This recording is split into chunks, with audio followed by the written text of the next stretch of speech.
बिस्मिल्लाहिर्रहमानिर्रहीम। School based assessment 2023-24। आज हम क्लास 3 का जौन सा उर्दू का पेपर है इसकी सेकंड टर्म का इसको स्टार्ट करेंगे। इसके गेस्ट पेपर को इसका हिस्सा बल है मरूदी सवाल। सवाल नंबर 1 है फेल माजी का जुमला है। इसका आंसर आएगा ए वाला, आमना सबक पढ़ती थी। सवाल नंबर 2 मोनस के लिहाज से दुरुस्त जुमला है। इसका आंसर आएगा सी वाला, आमना की लिखाई बहुत अच्छी है। क्वेश्चन नंबर 3 इसका लफ्ज़ सादिक के दुरुस्त मुतरादफ वाला जुमला है। इसका आंसर आएगा बी वाला, कमर सच्चा है। क्वेश्चन नंबर 4 इसका आंसर आएगा सी वाला, जी हाँ सड़क पर भीड़ थी। क्वेश्चन नंबर 5 इसका आंसर आएगा बी वाला, इसमें मार्फा। अब आगे ये पैराग्राफ दिया हुआ है, इसको आपने गौर से पढ़ना है और नीचे ये जोन से 5 सवाल दिए हुए हैं, इनके आंसर करने हैं। सवाल नंबर 6 है इंटरनेट की मदद से मालूमात का हसूल है। इसका आंसर आएगा ए वाला, आसान।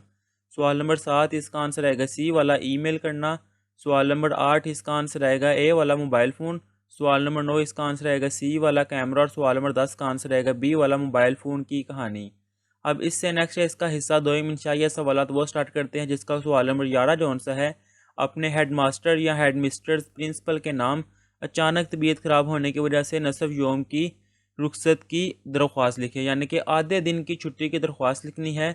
इसका आंसर अगर आपके पास है तो आप वो कर सकते हैं, अगर नहीं तो मैं आपके सामने लिखा हुआ आपको दिखाता हूँ। यह नमूने का जवाब यहाँ से लेकर यहाँ तक ये है इसका आंसर, और यहाँ पर हमने ये वाला जो सा क्वेश्चन है कंप्लीट किया है। अब इससे नेक्स्ट इसका क्वेश्चन नंबर 12।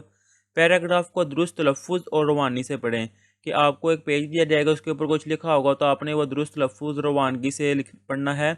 जैसा कि ये भी हो सकता है यहाँ से लेकर यहाँ तक भी आपसे पूछ सकते हैं। ये इतना सा पैराग्राफ में तो वो अपनी मर्ज़ी से भी पूछ सकते हैं। कुछ आपकी बोलने की सलाहियत देखी जाएगी। और इससे हम आगे है क्वेश्चन नंबर 13।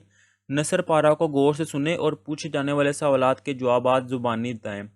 कि यानी कि एक पैराग्राफ जो है वो आपको सुनाया जाएगा, जस्ट लाइक एक पैराग्राफ है यहाँ से लेकर यहाँ तक, ये आपको सुनाया जाएगा और फिर आपसे पूछा जाएगा इससे मुतल्लिक सवाल, और आपने फिर उसके जवाब देने हैं। जैसा कि ये है सिंध के एक छोटे से गांव में एक गरीब किसान रहता था। अब आपसे ये सारा सुना कर ना पूछेंगे गरीब किसान कहाँ रहता था, तो ये कहाँ पे रहता है, ये देखे सिंध के एक छोटे से गाँव में। तो इसका आंसर आएगा ये है सिंध के एक छोटे से गाँव में रहता था। इसी तरह ये है सवाल नंबर 2, ये है सवाल नंबर 3, ये है सवाल नंबर 4 और ये है सवाल नंबर 5। ये 5 सवाल जो से हैं वो आपसे पूछे जाएंगे। इनके जवाब जो से मैं आपको दिखा देता हूँ। ये लिखे हुए हैं इन 5 के जवाब, और यहाँ पर हमने ये पेपर जो सा है कंप्लीट कर लिया हुआ है। अल्लाह हाफिज़।